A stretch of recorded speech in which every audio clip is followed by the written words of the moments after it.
Kasus yang dibahas dalam artikel BBC tersebut adalah mengenai Saracen, sebuah kelompok yang terlibat dalam penyebaran berita palsu di Indonesia. Pada 2018, terungkap bahwa Saracen membuat dan menyebarkan hoaks melalui media sosial untuk kepentingan politik dan ekonomi. Mereka bekerja dengan mengirimkan konten yang dirancang untuk memprovokasi dan memecah belah masyarakat. Penyelidikan mengungkapkan keterlibatan beberapa individu dan organisasi dalam jaringan ini. Kasus ini menyoroti dampak serius dari informasi palsu terhadap masyarakat dan politik di Indonesia. Faktor penyebab perubahan sosial dalam kasus Saracen melibatkan beberapa aspek kunci. Yang pertama, politik dan ekonomi.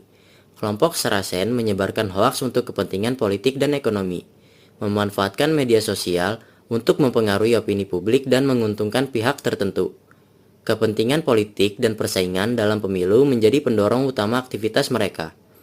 Yang kedua, kemajuan teknologi.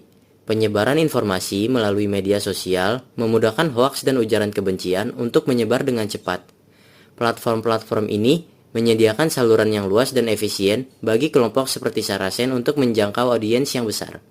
Yang ketiga, ada keterbatasan regulasi. Pada waktu kasus ini mencuat, regulasi mengenai penyebaran informasi palsu dan ujaran kebencian masih terbatas dan belum sepenuhnya efektif. Hal ini memberikan celah bagi kelompok terorganisir untuk melakukan aktivitas mereka tanpa banyak hambatan. Yang keempat, ada kesenjangan literasi media. Banyak individu tidak memiliki keterampilan yang memadai untuk memverifikasi kebenaran informasi yang mereka terima. Kurangnya literasi media memperburuk dampak penyebaran hoaks karena masyarakat mudah terpengaruh oleh berita palsu. Dan yang kelima, ada ketidakstabilan sosial dan politik. Ketidakstabilan dalam politik dan sosial memicu keresahan di kalangan masyarakat. Dan kelompok seperti Saracen memanfaatkan ketidakpastian ini untuk menyebarkan informasi yang dapat memperburuk situasi. Selanjutnya, ada dampak dari kasus Saracen meliputi 1. Peningkatan polarisasi sosial. Penyebaran hoaks dan ujaran kebencian memperdalam perpecahan sosial, memperburuk ketegangan antar kelompok dan individu. 2. Penurunan kepercayaan terhadap media.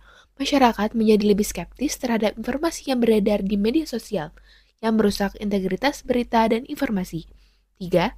Tindakan hukum dan regulasi. Mengakibatkan perlunya pengetahuan regulasi dan penegakan hukum terhadap penyebaran informasi palsu yang memerlukan waktu dan sumber daya untuk implementasinya. 4. Gangguan terhadap proses demokrasi. Penggunaan hoaks untuk mempengaruhi pemilu dapat merusak demokrasi dan mengancam integritas pemilihan umum. 5. Kenaikan ketidakstabilan sosial. Meningkatkan ketidakstabilan sosial dan politik dengan menciptakan ketidakpastian dan ketegangan di kalangan masyarakat. Evaluasi terhadap lembaga atau pihak terkait dalam menangani kasus Saracen adalah sebagai berikut. Yang pertama adalah Kementerian Kominfo. Kelebihannya adalah Kominfo aktif dalam mengidentifikasi dan mengatasi penyebaran hoaks, serta memperkenalkan kebijakan untuk mengatur konten online. Ya, kekurangannya adalah pengawasan dan penegakan hukum seringkali dinilai kurang efektif dan lambat dalam merespon penyebaran informasi palsu yang sudah menyebar luas. Yang kedua adalah Polri atau Kepolisian Republik Indonesia.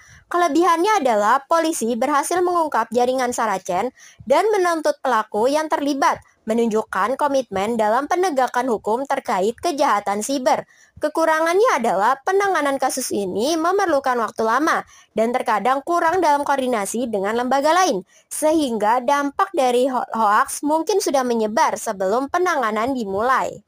3. Kelebihan dan kekurangan Dewan Pers. Kelebihan, Dewan Pers berperan dalam mengawasi media dan mendukung standar jurnalistik yang baik. Kekurangan, fokus utama Dewan Pers pada media tradisional membuat mereka kekurangan terlibat dalam menangani isu hoaks yang tersebar di media sosial.